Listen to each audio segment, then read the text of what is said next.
Episode 6। मौत से कोई नहीं बच सकता।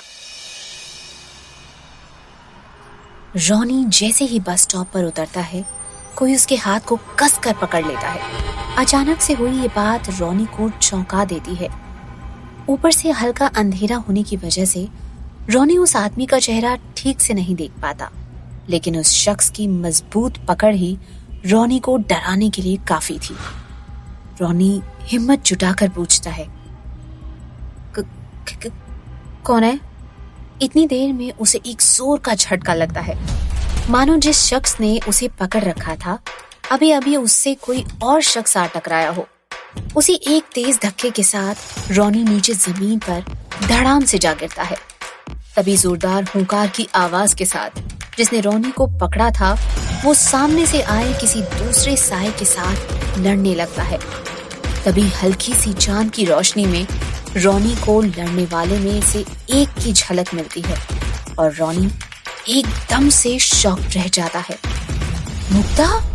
ऐसे मुग्धा को किसी लड़के से लड़ते देखकर डर के मारे रॉनी सन्न रह जाता है और वहां से दूसरी ओर भागने लगता है कि तभी अचानक से अंधेरे में एक शख्स रॉनी पर झपट पड़ता है और अगले ही पल उसे बुरी तरह अपने साथ जंगल की ओर खींच कर ले जाता है। वहीं दूसरी तरफ एक दूसरे से बुरी तरह भिड़ चुके मुग्धा और समीर को इस सब की भनक भी नहीं लगती कि जिसकी वजह से वो दोनों बेरहमी से एक दूसरे के साथ लड़ रहे हैं, वो खुद वहां मौजूद नहीं है। लड़ते लड़ते जब समीर की नजर कुछ देर पहले खड़े रॉनी की ओर गई, वो हक्का बक्का रह गया और जोर से दहाड़ कर मुग्धा से बोला, ये रॉनी कहाँ गया?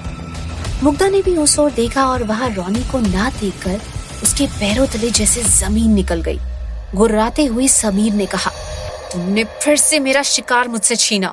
जरूर तुमने ही उसे गायब करवा दिया, नहीं तो यूं अचानक से हमारे बीच से वो कहाँ जा सकता है? समीर को जोर का धक्का देते हुए मुग्धा ने कहा, मुझे तो लगता है इसमें भी तुम्हारी कोई चाल है। जरूर तुम यहाँ अकेले नहीं ऋतु के साथ आए हो और मेरे सामने अनजान बनने का नाटक कर रहे हो। दोनों को एक दूसरे की बातों पर बिल्कुल विश्वास नहीं हो रहा था। मुग्धा वहां से रॉनी को ढूंढने जाने लगती है, मगर समीर उसे निकलने का कोई मौका नहीं देता। वहीं जंगल में कहीं झाड़ियों के बीच जब रॉनी को होश आया, उसे अपने सामने एक खूनी दरिंदा नजर आया, जिसके बड़े बड़े नुकीले दांत देखकर दहशत में रॉनी की जोरदार चीख निकल गई। जंगल से आई रॉनी की चीख भरी आवाज को सुनकर मुग्धा जंगल की ओर दौड़ने लगी। मुग्धा समझ गई थी कि रॉनी किसी बड़ी मुसीबत में फंस गया है और उस तक जल्द से जल्द उसे पहुंचना ही होगा। उस वक्त रॉनी को अपने सामने साक्षात मौत नजर आ रही थी। खूनी दरिंदा बड़े बेसब्र कदमों से रॉनी के करीब बढ़ रहा था। उस वक्त ये पता लगा पाना मुश्किल था किसके दिल की धड़कनें ज्यादा तेज थी, उस खूनी दरिंदे की या लाचार रॉनी की, क्योंकि जहां एक तरफ रॉनी बेबस और लाचार होकर अपनी मौत के इंतजार में बची हुई चंद घड़ियां गिन रहा था, वहीं दूसरी तरफ दरिंदा अपनी वहशी नजरों से रॉनी के ताजा खून से अपनी प्यास बुझाने को पल पल बेकरार दिख रहा था। मुग्धा तेज कदमों से जंगल के बीचों बीच बढ़ती जा रही थी। वो किसी भी कीमत पर रॉनी को बचाना चाहती थी, लेकिन वो कहते हैं ना, जब मौत हाथ धोकर पीछे पड़ जाती है तो उससे पीछा छुड़ाना बेहद मुश्किल हो जाता है। और मौत पीछा तभी छोड़ती है जब इंसान की रूह जिस्म छोड़ देती है। वहीं घने पेड़ के आसपास अचानक से चमगादड़ों की संख्या बढ़ गई थी। जैसे किसी की मौत हो जाने पर जब चीलों और गिद्धों को पता चल जाता है कि करीब ही कहीं दाना मिल सकता है, ठीक वैसे ही यहाँ जैसे चमगादड़ रॉनी की मौत के साक्षी बनने वाले थे। अंधेरा और गहरा होता जा रहा था। उसके साथ ही अब कोहरा भी अपनी दामन फैलाने लगा था। जंगल अचानक से कुछ और ज्यादा खौफनाक दिखने लगा था। रॉनी ने दहशत से अपनी आंखें बंद कर ली। उसके पास भागकर यहाँ से बच निकलने का कोई रास्ता नहीं बचा था, क्योंकि एक तरफ खूनी दरिंदा खड़ा था तो वहीं दूसरी ओर घना जंगल था, जहाँ उसने अक्सर खून खराबे की वारदात सुन रखी थी। डर एक ऐसी सिचुएशन है जो अच्छे अच्छों के खून को सुखाकर पानी। समीर रॉनी की लाश के पास पहुंचा वो खुद भी ये देखकर हैरान रह गया। मेरे अलावा कौन था जिसे रोनी के आने के बारे में पता था? कौन हो सकता है इसके पीछे? हाथ आया मेरा शिकार किसी और का शिकार बन गया। वहीं दूसरी तरफ मिहिर रोनी के पापा आलोक वर्मा को अपने साथ लेकर पुलिस स्टेशन पहुंच गया था। पुलिस स्टेशन में दाखिल होते ही वो सीधा इंस्पेक्टर दुर्गा प्रसाद के पास गया। दुर्गा प्रसाद उस वक्त कोई केस फाइल स्टडी कर रहे थे। मिहिर को सामने देखते ही इंस्पेक्टर दुर्गा प्रसाद अचानक से बोल पड़े, अरे तुम फिर आ गए, इस बार क्या देख लिया तुमने मिस्टर? तब तक उनकी नजर आलोक वर्मा पर नहीं गई थी। सीरियस टोन में मिहिर ने कहा, sir I need your urgent help. Sir मुझे रोनी के बारे में कुछ इम्पोर्टेंट पता चला है। रोनी का नाम सुनते ही दुर्गा प्रसाद कुछ चौंक गए और तभी उनकी नजर सामने खड़े आलोक वर्मा पर पड़ी, क्योंकि दुर्गा प्रसाद को रोनी का केस अब पूरी तरह से याद आ गया था। आलोक वर्मा को बैठने को कहकर दुर्गा प्रसाद ने मिहिर से पूछा, क्या पता चला है तुम्हें रोनी के बारे में? सर मैंने मुग्धा को रोनी का नाम लेते हुए सुना है। मुझे लगता है वो फोन पर उस वक्त रोनी से ही बात कर रही थी। तभी इंस्पेक्टर दुर्गा प्रसाद ने कहा, रोनी की मोबाइल लोकेशन लगातार बदलती जा रही है, इसलिए हम उसे ट्रेस नहीं कर पा रहे। मिहिर ने आगे कहा, पर सर मुझे पूरा यकीन है कि उस वक्त मुग्धा रोनी से ही बात कर रही थी। मुझे उस पर शुरू से डाउट था, लेकिन आप लोगों ने उसके अगेंस्ट कोई सीरियस एक्शन नहीं लिया, बस वार्निंग देकर उसे छोड़ दिया। सर मैं सच कहता हूँ, आप इस केस में मुग्धा के खिलाफ जरूर एक्शन लें। तभी रोनी के पापा आलोक वर्मा ने कहा, एक बात मुझे भी कहनी है सर। कल रात रोनी का मुझे भी कॉल आया था और वो फोन पर बेहद घबराया हुआ सा लग रहा था। ऐसा लग रहा था जैसे कोई हाथ धोकर उसके पीछे पड़ा हुआ है और वो शख्स मेरे बेटे को जान से मारना चाहता है। प्लीज सर मेरे बेटे को बचा लीजिए। इतना कहते हुए आलोक वर्मा दुर्गा प्रसाद के सामने गिड़गिड़ाने लगे। जब दुर्गा प्रसाद उन दोनों की बातें नोट कर रहे थे, तभी पेट्रोलिंग टीम की तरफ से दुर्गा प्रसाद को एक कॉल आया। सर यहाँ जंगल के बीचों बीच एक 20-25 साल के लड़के की लाश मिली है। मैं आपको लोकेशन भेजता हूँ, आप जितनी जल्दी हो सके यहाँ चले आइए। कॉल के डिस्कनेक्ट होते ही ऑफिसर दुर्गा प्रसाद ने कहा, चलिए आप लोग मेरे साथ। लेकिन मिहिर ने दुर्गा प्रसाद की ओर देखते हुए पूछा, कहाँ सर? इंस्पेक्टर दुर्गा प्रसाद ने कहा, एक लाश मिली है। उस वक्त आलोक वर्मा के दिल में और मन में दो तरह की बातें चल रही थी। दिल कह रहा था कि मेरा बेटा पूरी तरह से सुरक्षित है, लेकिन दिमाग का एक हिस्सा पूरी तरह से रोनी को लेकर बेहद ज्यादा डरा हुआ था। बारिश होने की वजह से वारदात वाली जगह पर पहुंचते हुए तकरीबन आधा घंटा बीत चुका था। बारिश होने की वजह से वहां के मौसम में ठंड कुछ ज्यादा हो गई थी। वहां का माहौल अजीब सा और टेंस नजर आ रहा था, क्योंकि जिस तरह से कत्ल को अंजाम दिया गया था, अमूमन ऐसे मर्डर्स नहीं के बराबर ही होते हैं। ये एक तरह से सोचने वाली बात थी, क्योंकि पिछले कुछ महीनों से लगातार कुछ रहस्यमयी किस्म की वारदातें शिमला शहर के दुलनगर इलाके में बढ़ती ही जा रही थी। आखिर कौन था इन सब के पीछे?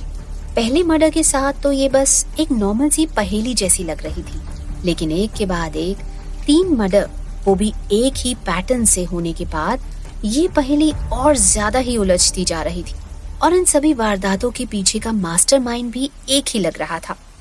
सबसे पहले हंसमुख पुलिस जीप से रेनकोट पहने हुए, सफेद दस्ताने पहनते हुए बाहर उतरा। उतनी देर में दुर्गा प्रसाद, मिहिर और रोनी के पापा आलोक वर्मा जीप से उतरकर बाहर निकल गए। तब तक बारिश दोबारा से हल्की फुल्की बूंदा बूंदी में बदल चुकी थी। कुछ देर में कई सारे लोग एक जगह को घेर कर खड़े थे और वहीं कुछ लोग रेनकोट और सफेद वर्दी जैसे कपड़ों में मौजूद होकर आसपास कुछ ढूंढने की कोशिश में लगे थे। साफ जाहिर हो रहा था कि वो लोग फॉरेंसिक टीम से थे। वहीं जिस जगह को वे लोग घेर कर खड़े थे, वहां एक लाश मौजूद है। लाश के चेहरे को भी अच्छे से ढक रखा था ताकि सभी की नजर उस पर सीधे न पड़ सके।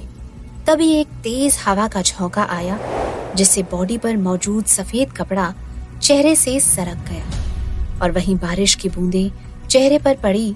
उसके साथ ही उसी वक्त आलोक वर्मा की नजर लाश के चेहरे पर पड़ी और उनकी चीख निकली, रोनी! जल्दी से आगे बढ़ते हुए आलोक वर्मा जिसे बड़बड़ाने लगे, रोनी मेरा बेटा, रोनी नहीं, तुझे ये क्या हो गया बेटा? धप की आवाज के साथ आलोक वर्मा बारिश से कुछ गीली हो चुकी जमीन पर गिर गए और रोनी की बॉडी के पास बैठकर रोने लगे। रोनी बेटा उठ जा, देख तेरे पापा आए हैं। बेटा तू कुछ बोलता क्यों नहीं?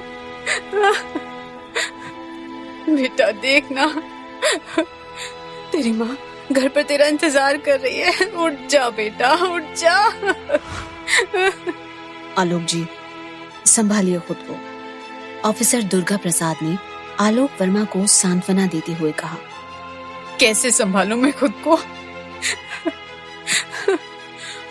मुझे संभालने वाला तो खुद चला गया। ऑफिसर, आपने कहा था कि आप मेरे बेटे को बचा लेंगे, लेकिन नहीं, आपके होने के बावजूद मेरे बेटे की जान चली गई। नहीं, इसमें आपकी कोई गलती नहीं है। इसमें सिर्फ और सिर्फ मेरे बेटे की गलती थी। उसे किसी से प्यार करने का खामियाजा चुकाना पड़ा। मेरा बेटा ही उस लड़की के पीछे पागल हो गया था। सब कुछ उस लड़की की वजह से हुआ है। मिहिर बेटा, तू सच कह रहा था, सब कुछ उस लड़की ने किया ना? बता ऑफिसर को। तू कुछ बोलता क्यों नहीं? बोल बेटा। ऑफिसर, आप अभी उस लड़की को गिरफ्तार कर लीजिए, वही मेरे बेटे की कातिल है। वही मेरे बेटे की कातिल है। आलोक वर्मा ये कहते कहते जोर जोर से रोने लगे। वहीं दूसरी तरफ ओल्ड विला में मुग्धा जैसे ही घर पहुंची, उसका गुस्सा 7वें आसमान पर पहुंच गया था। वो सीधा ऋतु के कमरे में गई और उस पर अपना गुस्सा निकालने लगी। ऋतु की गर्दन पकड़ते हुए मुग्धा चिल्लाई, तुमने ऐसा क्यों किया? आखिर तुमने मेरे लाख मना करने के बावजूद भी इस इंसान की जान ले ली। गुस्से में चीखते हुए ऋतु ने कहा, What nonsense you are talking about? तुम किसके बारे में कह रही हो? गुस्से में मुग्धा ने कहा, जैसे कि तुम जानती ही नहीं। हाँ? मुग्धा की ओर घूरते हुए ऋतु चिल्लाई, वेट, वैसे भी अगर मैंने किसी की जान ले भी ली तो तुम्हें उससे क्या? मुझे उससे क्या? इतना कहते हुए मुग्धा ने ऋतु को उठाकर जोर से जमीन पर पटक दिया और उसके ऊपर चढ़कर उसे सबक सिखाने लगी। लेकिन ऋतु को जैसे कोई फर्क ही नहीं पड़ रहा था। मुग्धा, मैं तुम्हारी तरह बेवकूफ नहीं हूँ जो उन ताजे खून वाले इंसानों को यूं आजाद घूमने दूं। अगर मेरा मन होगा तो मैं जरूर उन लोगों को मारूंगी, उनका एक एक कतरा खून निचोड़ लूंगी उनकी बॉडी से। ये सुनते ही मुग्धा अपनी होश खो बैठी और वह ऋतु को मारने की कोशिश करने लगी। लेकिन इस बार ऋतु ने जल्दी से मुग्धा की मुट्ठियों को भींच लिया और फुर्ती से उठकर उसने जोरदार पटखनी मुग्धा को दी, जिससे मुग्धा जमीन पर कई फुट दूर जाकर गिरी, जैसे कि वो बिल्कुल कमजोर पड़ गई हो। मुग्धा जब भी ऋतु पर कोई वार करती, ऋतु उससे बच जाती और उसके बदले वो मुग्धा पर एक गहरा वार करती। मुग्धा के घाव तो बढ़ते जा रहे थे, लेकिन एक दर्द उसके जिस्म पर जैसे उभरता ही जा रहा था। कई दिनों से खून की जरूरत होने पर भी मुग्धा खुद को रोके हुए थी। यही मेन रीजन था जिसकी वजह से मुग्धा आज कमजोर नजर आ रही थी। मुग्धा को लाचार देखकर ऋतु ने हंसते हुए कहा, तो देख लिया हम जैसा ना बनने का नतीजा, या अब भी कोई कसर बाकी रह गई है? देखो, खुद को देखो, तुम आज कितनी कमजोर हो और मैं कितनी ताकतवर। वहीं दूसरी तरफ माया और पृथ्वी, जो उस वक्त एक साथ घर में मौजूद थे, उन्हें मुग्धा और ऋतु की चीख और आवाजें साफ सुनाई दे रही थी। वहीं इस तरफ ऋतु ने मुग्धा पर हावी होते हुए कहा, तुम मेरा कुछ नहीं बिगाड़ पाओगी क्योंकि तुम कमजोर हो और हमारी दुनिया में कमजोरों की कोई जगह नहीं है। इतना कहते हुए ऋतु ने एक लकड़ी का पैना खूंटा जो आगे से काफी नुकीला था उठाया और मुग्धा के सीने पर रखकर बोला, ये चीख तुम्हारे दिल के आर पार करके तुम्हारा किस्सा हमेशा के लिए खत्म करती हूँ। ऋतु धीरे धीरे मुग्धा के सीने में लकड़ी का पैना खूंटा धसाने लगी और कमजोर मुग्धा दर्द में कराहने लगी। ऋतु ने गुस्से में कहा, तुम्हारी मौत के साथ आज से हमारी कमजोरी हमेशा के लिए खत्म।